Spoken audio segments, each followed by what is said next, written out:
भारत में स्वतंत्रता से पहले जन्मे हुए लोग और स्वतंत्रता के पश्चात जन्मे हुए लोगों के सोचने का तरीका बिल्कुल अलग है।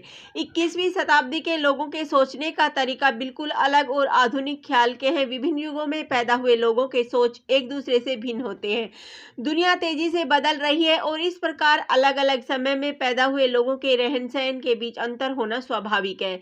भारत की बात करें तो आज़ादी से पहले पैदा हुए लोग आज के पैदा हुए लोगों से बिल्कुल अलग है। दो पीढ़ियों की सोच में बहुत बड़ा अंतर है। पुरानी और नवीन पीढ़ी के लोगों के सांस्कृतिक, आर्थिक, नैतिक मूल्य, व्यवहारिक ज्ञान और सामाजिक परिवेश के बीच बहुत विशाल अंतर है। इस अंतर को हम जनरेशन गैप बोलते हैं। बदलते समय के अनुसार लोगों के जीने का तरीका, सोचने का तरीका, संपूर्ण व्यवहार में अद्भुत परिवर्तन आया है। लोगों के जिंदगी जीने का तरीका पीढ़ी दर पीढ़ी बदलती रहती है। परिवर्तन जिंदगी का अहम पहलू है। माता पिता और बच्चों के बीच भी इस अंतर को मापा जा सकता है। जब बच्चे बड़े हो जाते हैं, बच्चे और अभिभावक अपने पीढ़ी के मुताबिक चीजें करते हैं। माता पिता अपनी पीढ़ी से सीखी हुई चीजें बच्चों को सिखाते हैं और बच्चों से उनका अनुकरण करने के लिए कहते हैं। यहीं से कहीं ना कहीं मतभेद आरंभ होता है। जनरेशन गैप दो पीढ़ियों के बीच अंतर को दर्शाने के लिए एक शब्द अंकित किया गया है। जनरेशन गैप का प्रभाव माता पिता और संतान के रिश्ते पर साफ तौर पर दिखाई देता है। सोच में बदलाव के कारण जिंदगी के किसी भी मोड़ पर अभिभावक और संतानों के मध्य टकराव हो सकते हैं। समाज निरंतर तीव्र गति से बदल रहा है। लोगों की जीवन शैली, विचारधारा, उनकी राय, विश्वास समय चक्र के साथ बदलता रहता है। यह परिवर्तन नए विचारों को जन्म देता है और अनुचित रूढ़ियों को भस्म कर एक नए और सकारात्मक सोच के साथ समाज का निर्माण करता है। हमेशा अधिकांश समय इन दो पीढ़ियों के बीच कहीं न कहीं संघर्ष बना रहता है। पीढ़ियों के सोच प्रत्येक व्यक्ति की पीढ़ी के अनुसार होते हैं। जिस पीढ़ी में व्यक्ति ने जीवन शैली और मूल्यों को जिया है उसी के अनुसार चलता है। इसीलिए दूसरी पीढ़ी के लोगों के साथ बातचीत करने पर मतभेद होते रहते हैं। व्यक्ति अपने परिवार में भी पीढ़ी अंतराल को गौर कर और भली भांति महसूस कर सकता है। दादा दादी की सोच और उनका रहन सहन माता पिता से एकदम भिन्न होता है।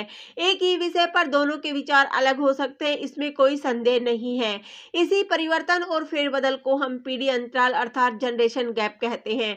आजकल के युवा स्वतंत्र होकर जीना पसंद करते हैं। उन्हें हस्तक्षेप पसंद नहीं है। उन्हें निजी जीवन जीना ज्यादा सुखदायी लगता है, लेकिन उनके अभिभावक की सोच यहाँ एकदम अलग है। पीढ़ी अंतराल को पूर्ण रूप से समाप्त नहीं किया जा सकता है। अगर एक साथ दोनों पीढ़ी शांत होकर सूझबूझ के साथ फैसला करे तो अभिभावक और संतान का टकराव कम हो सकता है। जिंदगी के बदलाव के साथ अगर लोग थोड़ा सा परिवर्तन लोग अपने जीवन में लाए तो जिंदगी बेहतर हो जाती है। 1960 के दशक में पीढ़ी अंतराल जैसे नए तथ्य रिश्तों में उजागर हुए। शोध के मुताबिक युवा पीढ़ी अपने माँ पिता के विचारों से बिल्कुल अलग निकले थे। पीढ़ी अंतराल एक दिलचस्प और रोचक कॉन्सेप्ट है। हम सोच सकते हैं कि अगर पीढ़ियों में बदलाव ना होता तो हमारी प्रगति और सोचने समझने की क्षमता सीमित हो जाती। परिवारों में जनरेशन गैप की वजह से छोटे मोटे टकराव होते रहते हैं। अगर जनरेशन गैप नहीं होता तो संसार में कोई फेरबदल नहीं होता। हर क्षेत्र की प्रगति और सोचने के तरीके पीढ़ियों की सोच के कारण बंद कर रह जाते। इसीलिए जनरेशन गैप आवश्यक है। नई पीढ़ी नए सोच और समाज को जन्म देता है। दुनिया में आए दिन पहनावा, फैशन का तरीका बदल रहा है। नए खोज और आविष्कार हो रहे हैं क्योंकि नई पीढ़ी के सोचने के तरीके और प्रक्रियाएं बदल रहे हैं। कुछ नया करने का जुनून बना हुआ है। इसी वजह से दुनिया में प्रौद्योगिकी और तकनीकों में काफी प्रगति हो रही है। यह सब समय के साथ पीढ़ियों के बदलाव का नतीजा है। जनरेशन गैप के कारण बहुत बदलाव आए हैं। पहले के जमाने में लोग अक्सर संयुक्त परिवार में रहते थे। आजकल सिर्फ छोटे परिवार में लोग रहना पसंद करते हैं क्योंकि उन्हें लगता है कि वे आजाद तरीके से जी पाएंगे और कोई भी उनके जीवन में दखल अंदाजी नहीं कर पाएगा। आजकल लोगों को अपने निजी जीवन में रहने के लिए अपने अभिभावकों से दूर रहने से ज्यादा खुशी महसूस करते हैं। पहले के जमाने में लोगों के पास फोन नहीं हुआ करता था। मुश्किल से लोग बाहर के टेलीफोन बूथ पर जाकर परिजनों को कॉल किया करते थे। आजकल की पीढ़ी के लोग स्मार्टफोन के बगैर गुजारा नहीं कर पाते। हर मुश्किल का हल उन्हें अपने फोन और इंटरनेट पर जाकर मिलता है।